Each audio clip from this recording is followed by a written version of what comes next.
Hello student, this is Shivam sir और आज हम लोग पढ़ने जा रहे हैं ओसी का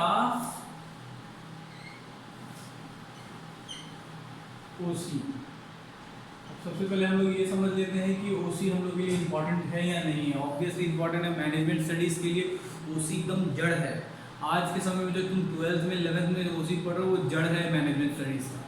तुम आगे जो भी पढ़ने वाले यही सब सारी चीज़ें रिपीट हो के आएगी, अलग अलग चेहरे ले लेके आएगी, लेकिन यही सारी चीज़ें तो आने वाली है। तो ओसी अगर तुमने ये सोच के पढ़ा कि अरे ठीक है ना ये सब्जेक्ट ही तो है, तो फिर तो उतने तक ही रह जाएगा। लेकिन अगर तुम सोचो कि आगे जितने भी स्टडीज़ कॉमर्स में करने वाले हो वो सारा का बेस ओसी है, तो फिर थोड़ा सीरियसनेस आएगा और it will helpful for you.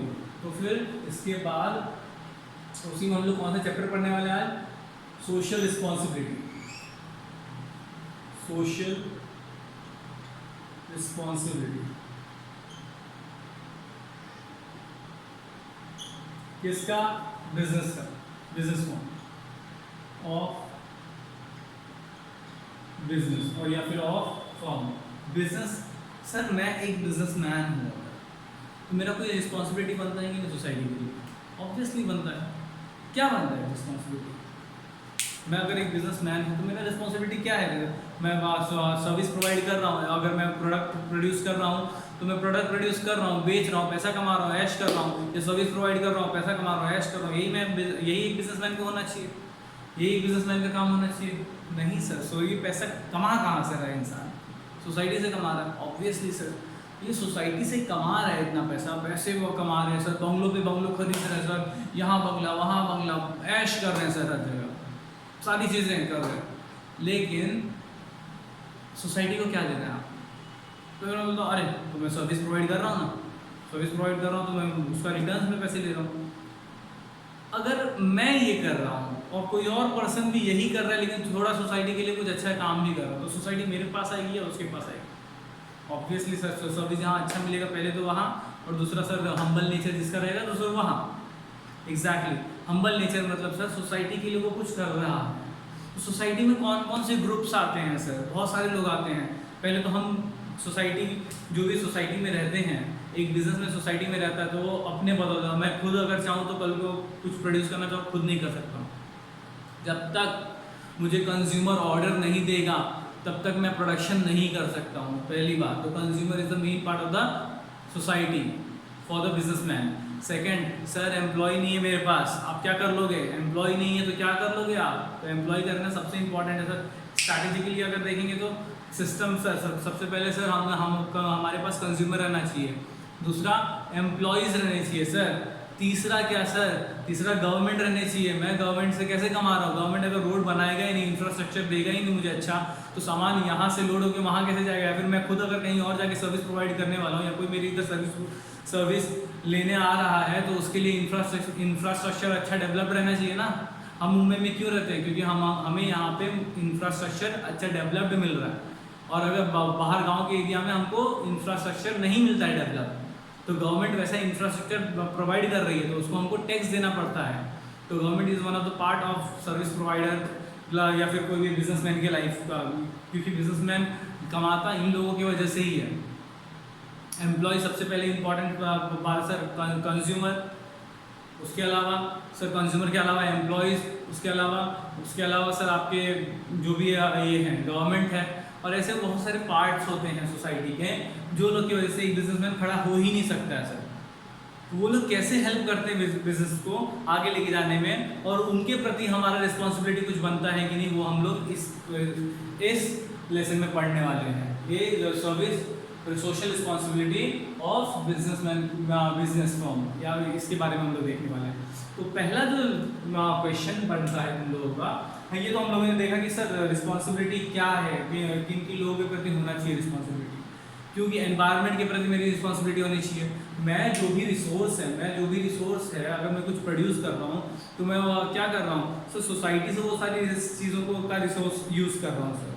मैं क्या दे क्या रहा हूँ प्रेजेंट में सर? उन लोगों को सर्विस या फिर प्रोडक्ट दे रहा हूँ, लेकिन मैं उन लोगों को फ्यूचर के लिए अनहेल्दी सिचुएशन में भी तो डाल के जा रहा हूँ ना। अगर मैं कुछ प्रोडक्शन कर रहा हूँ, फैक्ट्री से पॉल्यूटेड एयर निकल रहा है, या फिर पॉल्यूटेड वाटर निकल रहा है तो वो जाके कहीं ना कहीं एनवायरनमेंट को डिग्रेड करेगा।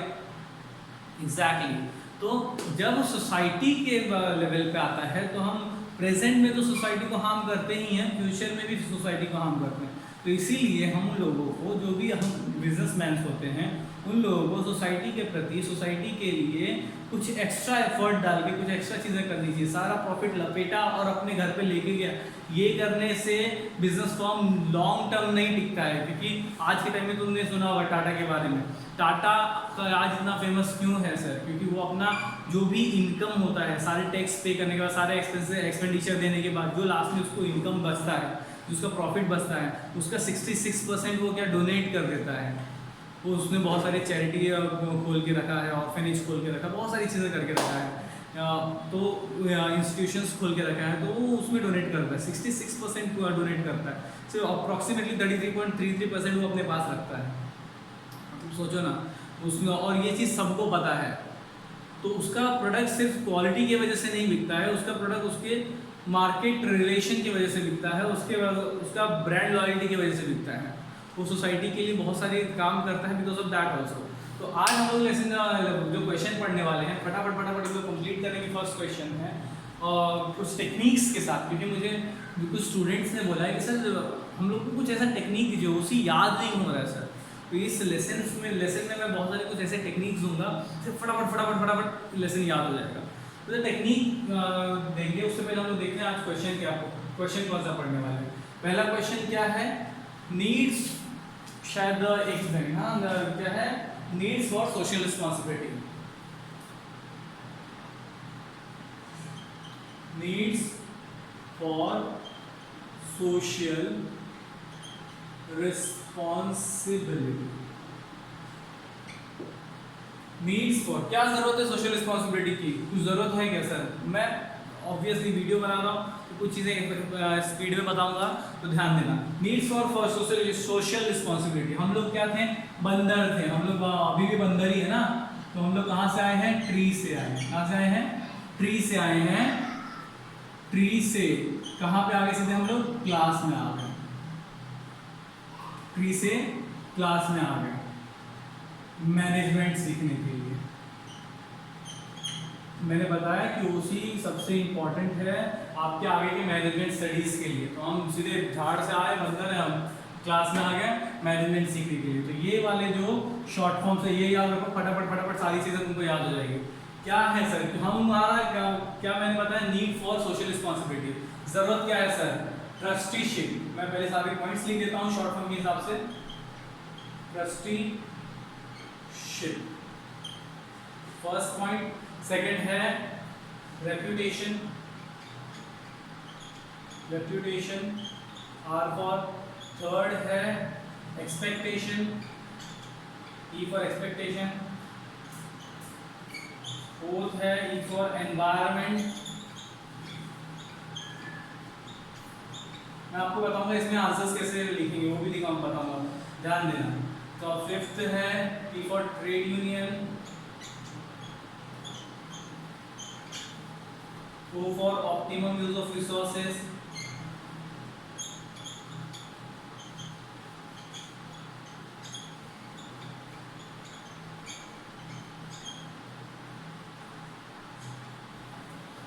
उसके बाद C for consumer। C for consumer growth। L for long term।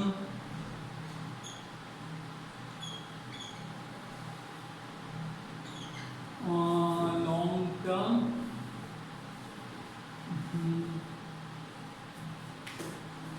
interest।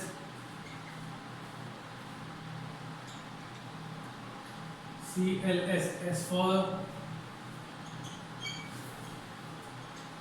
social interest।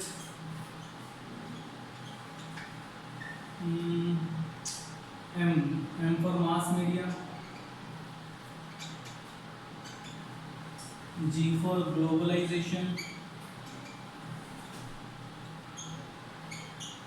G for government।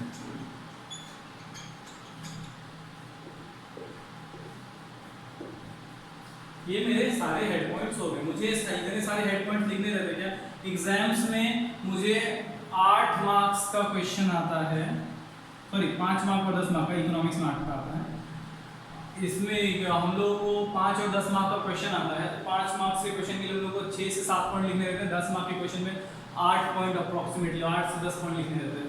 तो अगर मैं ये सारे पॉइंट्स याद करूँ, कितने 6 7 8 9 10 11 12 है, तो मैं 12 याद करके रखूंगा, तब जाके एग्जाम के टाइम मुझे 9 या 10 पॉइंट्स याद रहेंगे। मेरी टेक्निक है ये। अगर मैंने शॉर्ट फॉर्म बना लिया तो फटाफट फटाफट मुझे सारे पॉइंट्स याद हो गए। सर अंदर कैसे लिखेंगे? अंदर लिखने वाला कैसे, क्या पॉइंट्स कैसे याद रहेगा सर? उसके लिए भी एकदम टेक्निक, जब जब मैं ये ट्रस्टीशिप वर्ड देखूं तो मुझे एक चीज़ याद आना चाहिए। हर जगह जहाँ भी देखो ट्रस्टीशिप, तो मुझे ये बात पता होना चाहिए कि ट्रस्टीशिप का मतलब क्या होता है। महात्मा गांधी ने बताया था कि जो बिजनेसमैन होते हैं वो ट्रस्टी होते हैं सोसाइटी के। ट्रस्टी होते हैं मतलब क्या सर?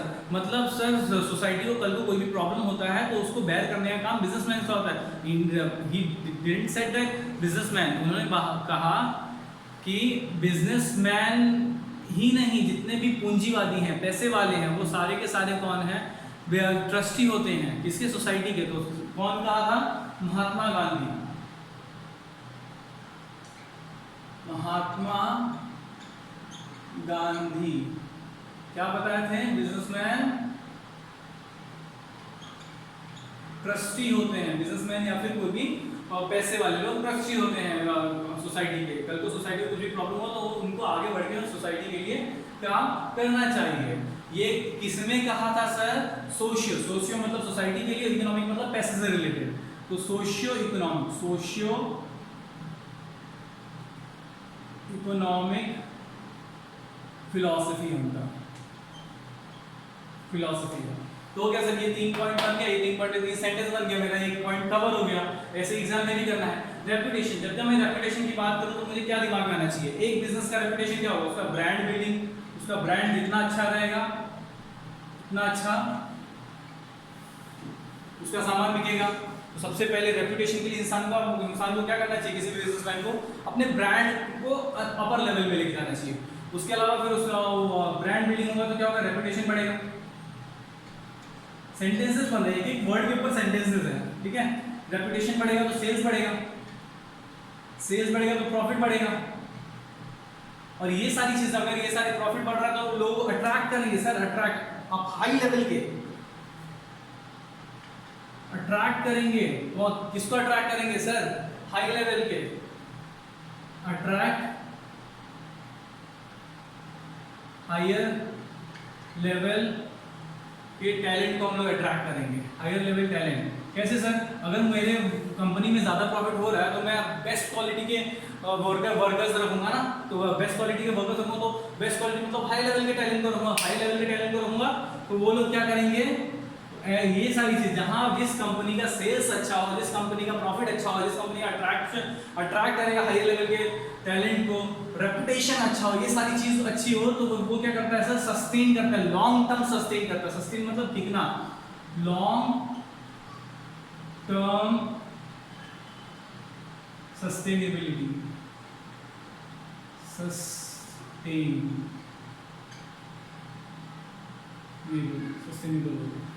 ठीक है। तो ये सारे एक एक वर्ड से, दो वर्ड से हम लोग एक एक सेंटेंस बना लेंगे सर। एक्सपेक्टेशन प्रेजेंट और फ्यूचर पे बनाएंगे। प्रेजेंट, सॉरी पास्ट और प्रेजेंट पे, पास्ट और प्रेजेंट। पहले के कंज्यूमर कैसे एक्सपेक्ट करते थे, आज के कंज्यूमर कैसे एक्सपेक्ट करते हैं? आज के कंज्यूमर, पहले के कंज्यूमर का क्या चीज? सिर्फ गुड्स चाहिए और सर्विस, उसके अलावा एक्स्ट्रा कुछ चाहिए नहीं। या तो गुड्स है तो गुड्स, सर्विसेज तो सर्विस। अच्छा है, बुरा है, ये करना चाहिए आपको, वो करना चाहिए, उतना नहीं सोचते थे। आपने सामान दे दिया, खत्म हो गया उनका। लेकिन आज के टाइम के जो कंज्यूमर्स है उनका एक्सपेक्टेशन क्या है? आप सोसाइटी के लिए वेलफेयर भी कर रहे हैं क्या? अगर वेलफेयर करेंगे तो लोग सोचते हैं कि अरे ये तो इतना अच्छा सोसाइटी के लिए काम कर रहा है, वो नहीं कर रहा है तो हम इसी के पास से लेते हैं। इसीलिए तो वो डाबर निहार आंवला का कुछ तो ऐसा ऐड आता है, उसमें क्या बोलती है कि हमारे आप जब एक डाबर का ये ऑयल खरीदते हैं तो इतना % हम लोग बच्चों के एजुकेशन में डालते हैं। तो इनडायरेक्टली एक एडवर्टाइजमेंट के तरीके से आपको बता रहा है कि हम सोसाइटी के लिए वेलफेयर कर रहे हैं, जिससे कि कुछ लोग सोचते हैं कि अरे ये वेलफेयर करने वाली कंपनी है तो इसका सामान खरीदो, जो वेलफेयर नहीं खाली अपने जेब में भरता है उसका सामान मत खरीदो। एनवायरनमेंट के से रिलेटेड सबसे इंपॉर्टेंट चीज है एनवायरनमेंट। तो कोई भी बिजनेस का चलता है तो नेचुरल रिसोर्स से ही चलता है। नेचुरल रिसोर्स, अगर नेचुरल रिसोर्स से कोई भी बिजनेस चलता है तो उसको क्या करना चाहिए सर, उसको बिजनेस को एक सिंपली जो नेचर को डिग्रेड कर रहा है, degradation of nature, degradation of nature, उसको अवॉइड करना चाहिए। तो डिग्रेडेशन ऑफ नेचर में क्या क्या डिग्रेड करता है ह्यूमन सर, एयर डिग्रेड करता है, वाटर डिग्रेड करता है, वो एयर वाटर, उसके बाद क्या डिग्रेड करता है sir, air water, soil degrade करता है, ओजोन लेयर डिग्रेड करता है। तो ये सब डिग्रेड करने से क्या होगा सर, ये सारी चीज़ों को अगर ह्यूमन बीइंग ने डिग्रेड कर दिया तो अनहेल्दी लाइफ होगा, अनहेल्दी हेल्दी लाइफ लोग जिएंगे। और अनहेल्दी लाइफ कोई भी सर सोसाइटी को ज़्यादा पॉल्यूट, आज के टाइम में हम चाइना को कैसा बोलते हैं कि चाइना आज के टाइम में सबसे बेकार कंट्री है, we all are saying like that. क्यों? क्योंकि वो सोसाइटी के लिए, हमारे वर्ल्ड के लिए, क्योंकि वो सबसे ज़्यादा पॉल्यूशन क्रिएट करने में one of the most polluting country में आता है वो, अमेरिका चाइना ये लोग, तो सर पॉल्यूशन एमिटिंग है। तो ऐसे कंट्रीज के लिए हम लोग का जो पर्सपेक्टिव रहता है वो कैसा रहता है, नेगेटिव जाता है। इस वजह से सर हम लोगों को अनहेल्दी लाइफ सोसाइटी को देना नहीं है, हम लोग ये सारी चीज़ों पे ध्यान देंगे, एनवायरनमेंट पे ध्यान देंगे, मतलब ये सारी चीज़ों को डिग्रेड होने से बचाएंगे। ट्रेड यूनियन का काम क्या है सर, सिंपल से ट्रेड यूनियन का काम क्या होता है। ट्रेड यूनियन पहले सर एक बड़ा सा फैक्ट्री होता है या फिर बड़ा सा बिजनेस होता है, उसमें जो वर्कर्स होते हैं उसी में से कोई एक लीडर चुना जाता है, और वो लीडर क्या करता है, अपने जितने भी वर्कर्स हैं उन लोगों का डिमांड जो भी एम्प्लॉयर है उनके सामने रखता है। एम्प्लॉयर फिर डायरेक्ट हर वर्कर से काम बात नहीं कर सकता है, इसीलिए उसमें का जो भी एक रिप्रेजेंटेटिव रहता है उसको एक ट्रेड यूनियन का हेड बनाया जाता है, और वो डायरेक्ट अपना जो भी प्रॉब्लम रहता है एम्प्लॉयज़ का वो एम्प्लॉयर को बोलता है, एम्प्लॉयर का एम्प्लॉयज़ को बोलता है, और इस तरीके से कोई भी कॉन्फ्लिक्ट होता है वो दोनों के बीच में सॉर्ट आउट होता है। तो ये ट्रेड यूनियन में मोस्टली प्रॉब्लम्स किसके होते हैं, वेजेस, बोनस, ये सब के क्या होते हैं, कॉन्फ्लिक्ट होते हैं, डिस्प्यूट्स होते हैं,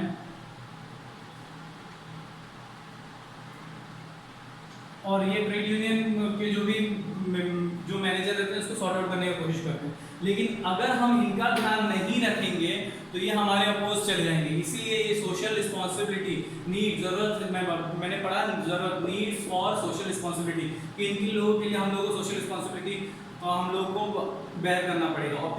ऑप्टिमम यूज ऑफ रिसोर्सेज, जब ये वर्ड आए कभी भी, यहाँ कभी भी, आज से जब तक पढ़ोगे ऑप्टिमम यूज ऑफ रिसोर्सेज आएगा। ऑप्टिमम मतलब मैक्सिमम,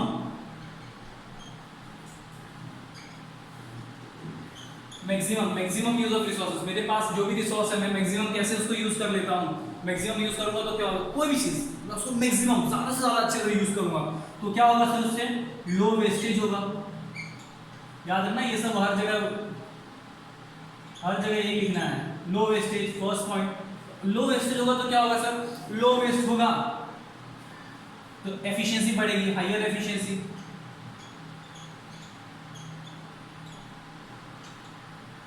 एफिशिएंसी बढ़ी, अच्छा एफिशिएंसी बढ़ी तो क्या होगा सर, प्रॉफिट ज्यादा होगा। अच्छा प्रॉफिट ज्यादा होगा तो अगर प्रॉफिट ज्यादा होगा तो sir obviously optimum use of resources में हम लोग low wastage, highest profit, higher efficiency और प्रॉफिट बढ़ेगा तो ऑब्वियसली हम लोग अच्छा सिचुएशन एंजॉय करेंगे। तो नीड्स ऑफ सोशल रिस्पॉन्सिबिलिटी इनकी तरफ भी होना चाहिए। कंज्यूमर ग्रोथ, आज के टाइम में, पहले के कंज्यूमर अलग थे जहाँ पे लोग कंज्यूमर्स को कुछ भी पता नहीं होता था, आज कंज्यूमर को सारी चीजें पता है, इंफॉर्मेशन, एजुकेटेड कंज्यूमर है। कंज्यूमर को सारी चीज़ें, बहुत सारे मोस्ट ऑफ द कंज्यूमर को बहुत सारी चीज़ें पता होती है, नहीं पता होती तो गवर्नमेंट उन लोगों को बताने की कोशिश करती है। बहुत सारे हमारी गवर्नमेंट भी बताती है बाय द एडवर्टीजमेंट। जाओ ग्राहक जाओगा, हमने एडवर्टीजमेंट सुना है, तो गवर्नमेंट क्या करती है, बाय द एडवर्टीजमेंट कंज्यूमर को एजुकेट करती है। तो एजुकेटेड कंज्यूमर हो गई आजकल।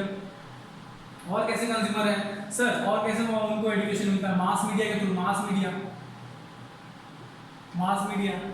मीडिया के बाद कंज्यूमर आज के टाइम में, कंज्यूमर पे भी ध्यान देना है, नीड्स ऑफ रिस्पॉन्सिबिलिटी, और कंज्यूमर में कौन से पॉइंट पे ध्यान देना है सर? कंज्यूमर आज की एजुकेटेड है, मास मीडिया है उसके पास, और कंज्यूमर आज के टाइम में सर मार्केट कंपटीशन बढ़ गया है, मार्केट कंपटीशन बढ़ गया। Because of that market competition बढ़ने की वजह से क्या हो रहा है सर, कंज्यूमर हमारा, अगर आप महंगे में बेचेंगे तो आपके अलावा वो दूसरे की तरफ चले जाएगा। तो सर सिर्फ और सिर्फ सामान का, आप दोनों का सामान का भाव एक ही है, तो सामान कोई भी कंज्यूमर कहाँ से लेगा? तो कंज्यूमर यही सोचेगा कि कौन सा पर्सन ज़्यादा सोसाइटी के लिए कर रहा है, उसके पास से लेगा। तो सोशल रिस्पॉन्सिबिलिटी हमारी उसकी तरफ भी होती है। तो कंज्यूमर का हो गया सर। लॉन्ग टर्म इंटरेस्ट सबसे इंपॉर्टेंट चीज़ सर, लॉन्ग टर्म इंटरेस्ट। कोई भी बिजनेस का लॉन्ग टर्म इंटरेस्ट ऑब्वियसली होता है। लॉन्ग टर्म इंटरेस्ट के लिए सर हमारा हायर गोल होना चाहिए। कोई भी बिजनेस, मैं या कोई भी बिजनेसमैन आज बोला और 2 साल बाद बंद करने के लिए वो अपना बिजनेस ओपन नहीं करता है। तो उसको, अगर कोई बंदा 2 साल बाद बंद करने के लिए नहीं सोचा तो उसका लॉन्ग टर्म गोल होना चाहिए कि ये साल ये करूंगा तो वो साल वो करूंगा, उसके बाद 5 साल बाद इस लेवल पे जाऊंगा तो 10 साल बाद उस लेवल पे जाऊंगा। तो पहले तो गोल आपका हायर होना चाहिए। अगर गोल ही हायर नहीं है तो आप टिक ही नहीं पाएंगे। सबसे इंपॉर्टेंट चीज आपका गोल हायर रहना चाहिए। अगर गोल हायर नहीं है तो टिक नहीं पाएंगे। किसके बारे में? लॉन्ग रन के बारे में आपका गोल हायर रहना चाहिए। लॉन्ग रन के बारे में आपका गोल हायर रहना चाहिए। लॉन्ग रन ठीक है सर, लॉन्ग रन के बारे में गोल हायर रहेगी, बिना प्रॉफिट के क्या चल जाएगा? कोई भी बड़े से बड़ा बिजनेसमैन हो, सोसाइटी में बहुत सारी चीज़ कर रहा है लेकिन प्रॉफिट ही नहीं मिल रहा है तो टिक नहीं पाएगा। 1 साल चला है, प्रॉफिट नहीं हुआ, अगले साल बंद करके चला जाएगा सर। तो प्रॉफिट भी बहुत इंपॉर्टेंट है लॉन्ग टर्म बिजनेस के लिए। उसके अलावा सर प्रॉफिट, ये सब चीज़ों के अलावा ये प्रॉफिट होता है तो सर ये हमको जो बिजनेसमैन है और लॉन्ग टर्म टिकने के लिए उसको क्या करना पड़ता है? सर्विस टू सोसाइटी देना पड़ता है। सर्विस टू सोसाइटी को सर्विस देना पड़ेगा ना सर। एक्स्ट्रा कुछ additional service, time to time sir उन लोगों को एंटरटेनमेंट के लिए कुछ ना कुछ करना है sir. Time to time sir उन लोगों के लिए एक्स्ट्रा कुछ गिफ्ट्स ऑफर करने हैं, कुछ ना कुछ एक्स्ट्रा पैकेजेस देने हैं, तो कुछ ना कुछ एक्स्ट्रा हम लोगों को करना पड़ता है। सोसाइटी में है कौन कौन लोग? मैंने पहले बताया था कंज्यूमर है, उसके अलावा गवर्नमेंट है, गवर्नमेंट को टाइम टू टाइम टैक्स देंगे, उसके अलावा एम्प्लॉयज़ हैं। तो यही तो लोग हैं सर सोसाइटी के।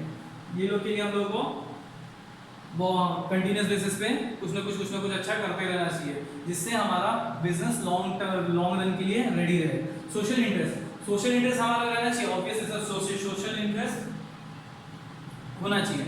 सोशल इंटरेस्ट के बारे में जब हम बात करते हैं तो मुझे क्या याद आना चाहिए? तो सोशल प्रॉब्लम होती है, कुछ प्रॉब्लम्स होती है सोशल। क्या है सर? पॉल्यूशन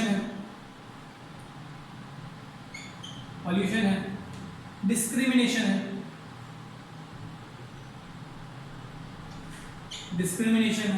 पॉल्यूशन है, डिस्क्रिमिनेशन है। उसके अलावा अनहेल्दी वर्क प्लेस।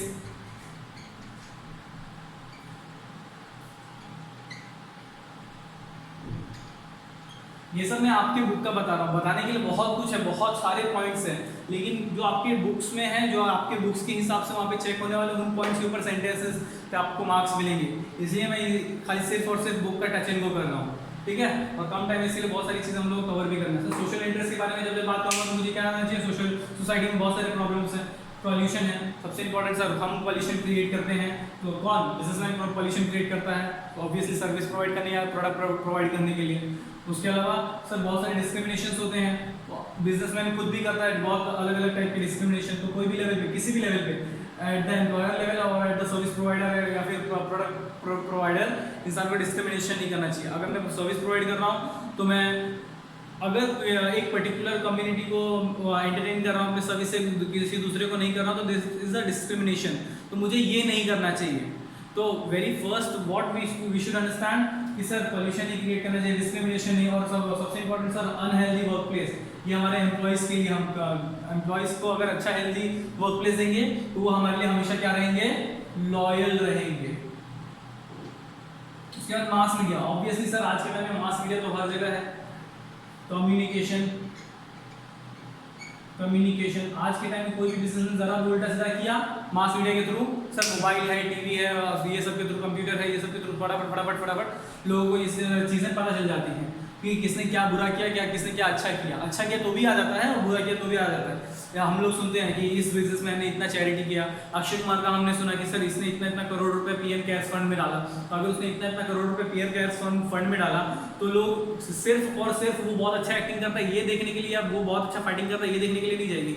लोग ये देखने के लिए जाते हैं कि क्योंकि वो डोनेट कर रहा है तो वो अच्छा पर्सन है, तो लोग इसलिए उसके मूवीज़ देखने जाते हैं। रजनीकांत है या फिर सलमान खान है, इन लोगों की मूवीज़ सिर्फ और सिर्फ उनके एक्टिंग के बदौलत या एक्शन के बदौलत नहीं चलती है। उनका बड़ा रोल क्या होता है, चैरिटी भी उनके बिजनेस का बड़ा सा पार्ट होता है। तो वो चैरिटी करते हैं, बताते हैं और फटाफट वो मास मीडिया पे चला जाता है। Mass media is one of the most important part of business. आज के टाइम में उसकी वजह से माल प्रैक्टिस कोई नहीं कर पा रहा है, कोई ना, मतलब बहुत कम लोग माल प्रैक्टिस कर रहे हैं। अगर हो भी रहा है बहुत छोटे लेवल पे माल प्रैक्टिस हो रहा है, और जो लोग हैं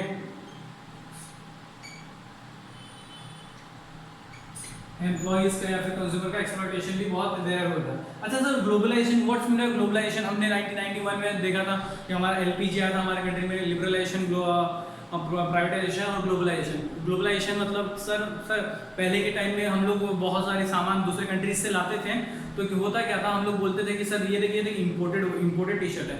जो चीज़ यहाँ वहाँ पे 400 की मिलती थी, यहाँ पे आते आते तक 800 या 1200 हो जाती थी, क्योंकि सर अगर 400 का कोई चीज़ है तो 100% उसके ऊपर टैरिफ लगाते थे, मतलब इंपोर्ट ड्यूटी लगाते थे। इंपोर्ट मतलब कोई भी दूसरे कंट्री से सामान अंदर हमारे कंट्री में लाने के टाइम उस पोर्ट पे रुकता है और उसके ऊपर इतना 1% इंपोर्ट ड्यूटी लगता था। आने के बाद सर वो 800 की हो जाता है, तो लोग गर्व से बोलते थे ये इंपोर्टेड है, क्योंकि वो नॉर्मल प्राइस से हाईयर प्राइस रहता था। लेकिन आज के टाइम में क्या हो गया सर, टैरिफ हो गया, टैरिफ है या फिर इंपोर्ट ड्यूटी 3% 4% ऐसे नॉर्मल छोटे मोटे चीज़ों पे है। तो अगर 400 का दूसरे कंट्री में मिल रहा है तो अपने कंट्री में भी 400 या 420 रुपये या 430 रुपये इतने के आसपास ही मिलेगा। तो टैरिफ जो है कम होने की वजह से कंपटीशन हाईयर हो गया। तो ग्लोबलाइजेशन की वजह से क्या हो गया, कंपटीशन हाईयर हो गया। लेकिन अगर मैं बोलूँ कंपटीशन हाईयर हो गया तो चैलेंजेस बढ़ गए, लेकिन चैलेंजेस बढ़े हैं तो ग्लोबलाइजेशन में क्या हुआ सर, दूसरे कंट्री के हमारे कंट्री में आके सामान बेच सकते, तो हमारे लिए भी तो दूसरे कंट्री का रास्ता खुल गया ना सर, तो हमारी अपॉर्चुनिटी भी तो बढ़ गई ना, भी तो बढ़ गई ना सर। ग्लोबलाइजेशन की वजह से क्या चैलेंजेस बढ़े हैं तो अपॉर्चुनिटीज भी बढ़ गई हैं। तो ग्लोबलाइजेशन क्या होता है वो तुमको एक्सप्लेन करना पड़ेगा शॉर्ट में, और चैलेंजेस है ना अपॉर्चुनिटी के बारे में। सर गवर्नमेंट का काम क्या है सर, गवर्नमेंट हम जब बिजनेस करती है तो कुछ लिमिट्स लगाती है, एक बिजनेस फर्म के ऊपर लिमिट्स लगाती है। लिमिट्स कैसा होता है सर, इंडस्ट्रियल और मॉरल होता है।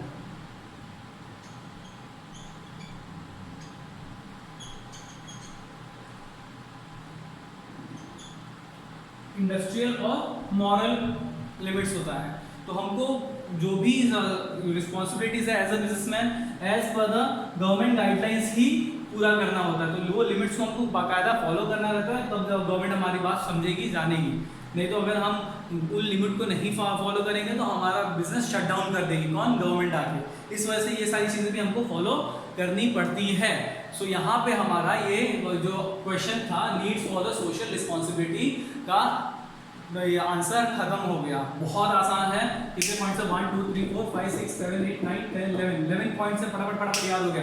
सारे पॉइंट्स के अंदर के पॉइंट से आप कर लेने का अच्छे से, और उसके ऊपर सेंटेंस बना के लिख लेने का। इजी करने के लिए एक बार टेक्स्ट बुक पढ़ लेंगे तो हमको पता चल जाएगा कि टेक्स्ट बुक में कैसा लिखा हुआ है, हम लोग लिखना सीख लेंगे। Thank you so much.